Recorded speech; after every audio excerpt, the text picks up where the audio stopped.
Hello everyone. आज हम 3D start करेंगे। देखिए, पहले वीडियो में हम क्या करेंगे, आज मैं आपको बताऊंगा डायरेक्शन कोसाइन क्या होता है, डायरेक्शन रेशियो क्या होता है, और इसके बाद मैं आपको डिस्टेंस फार्मूला और सेक्शन फार्मूला बताऊंगा। चलिए वीडियो को स्टार्ट करते हैं। देखिए 3D है, यानी कि यहाँ पे x y z means 3 components होंगे। तो मैं सबसे पहले आपको बताता हूँ कि डायरेक्शन कोसाइन क्या होते हैं।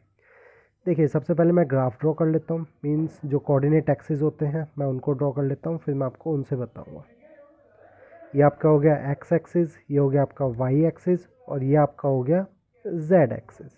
राइट। देखिए, मुझे स्पेस में कोई भी पॉइंट दिया गया है, मैं यहाँ पे कोई भी एक पॉइंट मान लेता हूँ पी। राइट। ये जो पी पॉइंट दिया गया है इसके कोऑर्डिनेट्स कुछ होंगे x comma y comma z. Right. देखिए, इस लाइन को अगर मैं ओरिजिन से मीट करवा देता हूँ इस तरीके से, ठीक है, ये मेरा ओरिजिन पॉइंट आएगा। इस लाइन को जब मैंने पॉइंट को मीट करवा दिया तो देखिए ये हर एक एक्सिस के साथ ये वाली लाइन कुछ ना कुछ एंगल बना रही है। उन एंगल्स को मैं बोल देता हूँ अल्फा, बीटा और गामा। राइट।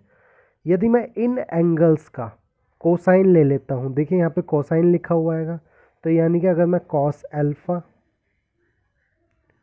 कॉस बीटा और कॉस गामा, राइट, इन्हीं को ही हम बोलते हैं डायरेक्शन कोसाइन। राइट। तो मैं एक बार ये बताता हूँ कि डायरेक्शन कोसाइंस क्या होते हैं। कोई भी लाइन है मेरी 3D में, कोई भी लाइन है या कोई भी पॉइंट है या कोई भी मेरा वेक्टर है, कोई भी मेरा पोजीशन वेक्टर है, आप इसको पोजीशन वेक्टर की तरह लेके चल सकते हैं। मैंने आपको बताया था पोजीशन वेक्टर क्या होता है।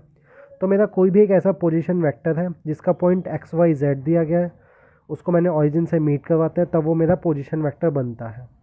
वो वेक्टर जब मेरा एक्स एक्सिस के साथ, वाई एक्सिस के साथ और जेड एक्सिस के साथ कुछ ना कुछ एंगल बनाएगा, उन एंगल्स का अगर मैं कोसाइन ले लेता हूं तो वो मुझे क्या देता है, डायरेक्शन कोसाइंस।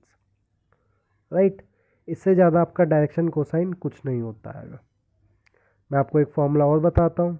अब देखिए, कॉस अल्फा को मैं कैसे लिख सकता हूँ इन की टर्म्स में, मीन्स पॉइंट्स की टर्म में। तो देखिए, कॉस अल्फा इसको मैं लिख सकता हूँ x divided by under root x square plus y square plus z square. अब देखिए ये चीज़ मेरी कैसे आई है। मैं अगर कोई भी एक ट्राइंगल ड्रॉ करता हूँ, राइट, तो उसमें जो मेरा बेस होता है, राइट, मीन्स अगर मैं कोई भी एंगल लेता हूँ उसमें अगर मैं बेस और हाइपोटेन्यूज उसका रेशियो जो होता है वो मेरा क्या होता है, कोसाइन होता है। राइट। सिमिलरली यहाँ पे अगर मैं इस लाइन को ड्रॉ करता हूँ तो मेरा ये इतना एंगल, ये इतनी क्या होगी मेरी, ये होगी मेरी एक्स। सिमिलरली इसके साथ ये मेरा कितना होगा, वाई होगा। सिमिलरली इस वाली साइड के साथ अगर मैं इसका अलाइन करता हूँ तो ये मेरा जेड होगा। तो कॉस अल्फा जो होगा वो मेरा क्या हो जाएगा, x divided by hypotenuse. Hypotenuse मेरी क्या होगी, जो ये वाला डिस्टेंस होगा। राइट। और वो मेरा क्या होगा, x square plus y square plus z square. तो कॉस अल्फा को मैं लिख सकता हूँ x divided by x square plus y square z square का अंडर रूट। ऐसे ही मैं कॉस बीटा को लिख सकता हूँ y divided by x square plus y square plus z square. Similarly मैं कॉस गामा को लिख सकता हूँ z divided by x square plus y square plus z square. Right. देखिए एक चीज़ और, ये जो कॉस अल्फा, कॉस बीटा और कॉस गामा जो होता है, इनको हम एक और तरीके से भी रिप्रेजेंट करते हैं। वो होता है एल, एम और एन। राइट। तो मैं एल, एम और एन से भी कोसाइन, डायरेक्शन कोसाइंस को रिप्रेजेंट करता हूँ। राइट। देखिए यहाँ से एक चीज़, अगर मैं एल स्क्वायर लिखता हूँ तो एल स्क्वायर मुझे क्या देगा, x square divided by x square plus y square plus z square. Right. मैं यहाँ पे लिख देता हूँ x square plus x square plus y square plus z square. Right. Similarly अगर मैं एम स्क्वायर लिखूँगा, इसका दोनों तरफ स्क्वायरिंग कर दीजिए, तो y square divided by x square plus y square plus z square. Similarly अगर मैं एन स्क्वायर लिखता हूँ तो एन स्क्वायर क्या आएगा मेरा, z square x square plus y square divide plus z square. देखिए अगर मैं इन तीनों को ऐड कर देता हूँ, l square plus m square plus n square, वो मुझे क्या दे देगा, x square divided by this plus y square divided by this plus z square divided by this. अगर मैं एलसीएम लेता हूँ तो एलसीएम मेरा आ जाएगा x square plus y square plus z square, और ऊपर भी कितना आ जाएगा, x square plus y square plus z square. तो मैं इसको कुछ ऐसे लिख सकता हूँ, x square plus y square plus z square divided by x square plus y square plus z square, जो कि मेरा आ रहा है 1 के बराबर। तो आप ये चीज़ ध्यान रखिएगा, पहला रिलेशन हमारा आ चुका आएगा कि l square plus m square plus n square is equal to क्या होता है मेरा, 1 होता है, राइट।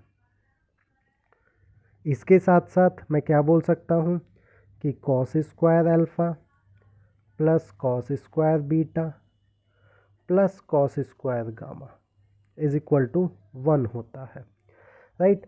देखिए यहाँ पे ये अल्फ़ा क्या है, कोई भी वेक्टर जो है वो एक्स एक्सिस के साथ कितना एंगल बना रहेगा, बीटा क्या है, वाई एक्सिस के साथ कोई भी वेक्टर मेरा कितना एंगल बना रहा है, और गामा क्या है मेरा, कि मेरा कोई भी वेक्टर जो है वो मेरा जेड एक्सिस के साथ कितना एंगल बना रहा है। तो देखिए इस रिलेशन का यूज़ करके अगर मुझे 2 एंगल्स दिए गए हैं और मुझसे पूछा गया है कि तीसरा एंगल क्या होगा, तो मैं इस रिलेशन से निकाल सकता हूँ। मतलब आपको कोई भी क्वेश्चन दिया गया है जिसमें कि आपको 2 एंगल, कोई भी एक वेक्टर दिया गया है और उसके आपको 2 एंगल्स दिए गए हैं कि वो एक्स एक्सिस के साथ और वाई एक्सिस के साथ इतना एंगल बना रहा है, और जेड एक्सिस का पूछा गया है, तो आप इस रिलेशन का यूज़ करके आप निकाल सकते हो, राइट। सिमिलरली अगर मैं इसको 1 minus sign square alpha plus 1 minus sign square beta 1 minus sign square gamma लिखूँगा, तो मेरे पास यहाँ पे एक और रिलेशन भी आ जाता है जो कि होता है sine square alpha plus sine square beta plus sine square gamma is equal to 2, right. तो आप ये तीनों रिलेशन ध्यान रखिएगा, स्टेटमेंट के तौर पे क्वेश्चंस आ सकते हैं, राइट।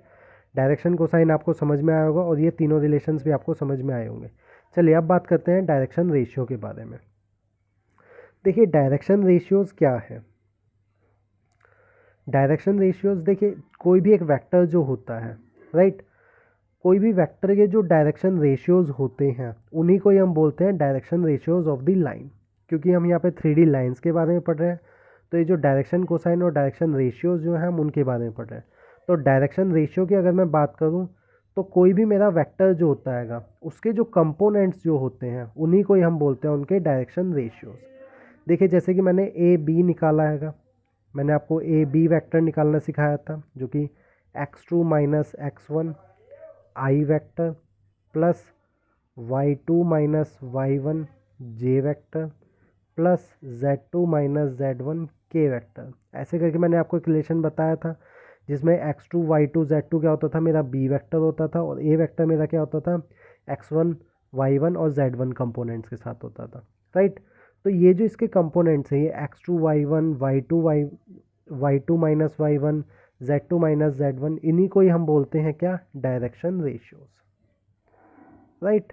तो आप इस चीज़ को, इसमें कोई कन्फ्यूज़न होने की ज़रूरत नहीं है कि डायरेक्शन रेशियोज़ क्या है। सिंपल, कोई भी वेक्टर दिया गया है उस वेक्टर के जो कंपोनेंट्स के जो कोफिशिएंट है उनको ही हम बोलते हैं डायरेक्शन रेशियोज़, राइट। तो इस तरीके से डायरेक्शन कोसाइन और डायरेक्शन रेशियोज़ होते हैं। चलिए अब मैं आपको बताता हूँ सेक्शन फार्मूला और डिस्टेंस फार्मूला। चलिए अब देखते हैं डिस्टेंस फार्मूला, राइट। देखिए मुझे कोई भी स्पेस में 2 पॉइंट्स दिए गए हैं, और ध्यान रखिएगा अब हम 3D के बारे में बात कर रहे हैं, तो 3D यानी कि जो स्पेस जो है 3D स्पेस जो है उसमें 2 पॉइंट्स दिए गए हैं, राइट। तो एक पॉइंट मैं बोल देता हूँ x1 y1 और z1, यहाँ पे z1 भी आ जाएगा, और दूसरा पॉइंट मेरा क्या हो गया है x2 y2 और z2, राइट। मुझे इन दोनों के बीच में डिस्टेंस निकालना है कि डिस्टेंस क्या होगा, राइट। ऐसे समझ लीजिए कि एक पॉइंट यहाँ पे और एक पॉइंट मैंने यहाँ पे ऊपर ले लिया है, तो इन दोनों पॉइंट्स के बीच की जो दूरी हैगी वो मुझे पता लगानी है, उसी को ही हम निकालेंगे डिस्टेंस फार्मूले से। तो देखिए डिस्टेंस फार्मूला क्या होता है, अगर ये पॉइंट मेरा ए है और ये पॉइंट मेरा बी है, तो ए बी जो होगा, राइट, हम यहाँ पे मैग्नीट्यूड की बात कर रहे हैं, राइट, तो ए बी ले लो या फिर बी ए लिख लो, कोई दिक्कत नहीं है ये, ठीक है, क्योंकि हम मैग्नीट्यूड के बारे में बात कर रहे हैं। तो ये मेरा हो जाएगा अंडर रूट के अंदर x2 माइनस x1 ले लीजिए या x1 माइनस x2 ले लीजिए, कोई प्रॉब्लम नहीं है। x2 माइनस x1 इसका आप होल स्क्वायर कीजिए प्लस y2 माइनस y1 इसका होल स्क्वायर लीजिए प्लस z2 माइनस z1 इसका होल स्क्वायर लीजिए और इसका अंडर रूट कर दीजिए। ये आपका होता है डिस्टेंस फार्मूला, राइट, कि अगर मुझे कोई भी दो पॉइंट्स दिए गए हैं स्पेस में और दोनों के कोऑर्डिनेट दिए गए हैं तो मैं उन दोनों के बीच में दूरी निकाल सकता हूँ यूजिंग दिस फार्मूला, राइट। तो इसमें डिस्टेंस फार्मूला में सिर्फ इतना ही होता है। आगे हम बात करते हैं सेक्शन फार्मूला के बारे में। अब सेक्शन फार्मूला जैसे हमने 2D में पढ़ा था सेक्शन फार्मूला, कि अगर मैं इस लाइन को ज्वाइन करवा दूँ, राइट, और मेरा एक पॉइंट हैगा, ठीक है, यहाँ पे मैं कोई भी एक मिड पॉइंट ले लेता हूँ, राइट, मिड पॉइंट है, इस पॉइंट को मैं सी बोल देता हूँ, और ये जो सी पॉइंट जो हैगा इस लाइन को, ध्यान रखिएगा ये 3 डायमेंशन में लाइन है, यहाँ पे मैंने 2 डायमेंशन में ड्रॉ कर रखे हैं क्योंकि पेपर पे मैं 3 डायमेंशन लाइन ड्रॉ नहीं कर सकता हूँ। तो ध्यान रखिएगा ये मेरी 3 डायमेंशन लाइन है ये, राइट। तो कोई भी एक ऐसा पॉइंट, तो ये पॉइंट जो है इस लाइन को, ठीक है, कुछ रेशियो में डिवाइड कर रहा है, मैं उसको बोल देता हूँ लैम्डा, लैम्डा रेशियो 1। तो मैं इस पॉइंट के कोऑर्डिनेट अगर मुझे पता लगाने हैं क्या होंगे, मैंने इस कोऑर्डिनेट के पॉइंट्स को बोल दिया x, y और z, तो मैं यूजिंग द सेक्शन फॉर्मूला इस पॉइंट को निकाल सकता हूँ, राइट। अगर मुझे रेशियो दिया गया है कि ये वाला पॉइंट जो हैगा इस लाइन को लैम्डा रेशियो 1 में डिवाइड कर रहा हैगा, राइट। तो देखिए कैसे करेंगे। तो x की वैल्यू आपकी हो जाएगी, इसकी मल्टीप्लाई x2 से कीजिए, lambda x2 plus x1 divided by lambda plus 1, right. Similarly y is equal to lambda y2 plus y1 divided by lambda plus 1। Similarly अगर मुझे z निकालना है तो वो आपका हो जाएगा lambda z2 plus z1 divided by lambda plus 1, right. तो इस तरीके से सेक्शन फॉर्मूले का यूज़ करके मैं x, y और z की वैल्यू निकाल सकता हूँ।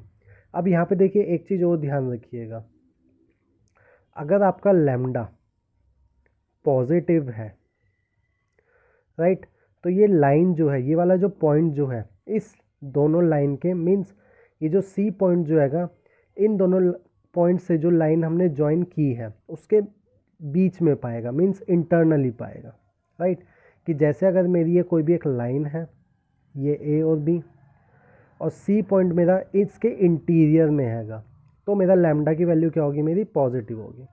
तो लैम्डा की वैल्यू मेरी पॉजिटिव कब होगी, जब मेरा जो पॉइंट जो है सी वो क्या है, मेरा इंटरनल है, मीन्स इंटरनली डिवाइड कर रहा है लाइन को, मीन्स लाइन को ज्वाइन कर दीजिए और इस लाइन के जो मिड में ये जो इंटीरियर है, इंटरनल हैगा, यहाँ पे डिवाइड कर रहा है, तब मेरा लैम्डा की वैल्यू क्या होगी, पॉजिटिव होगी।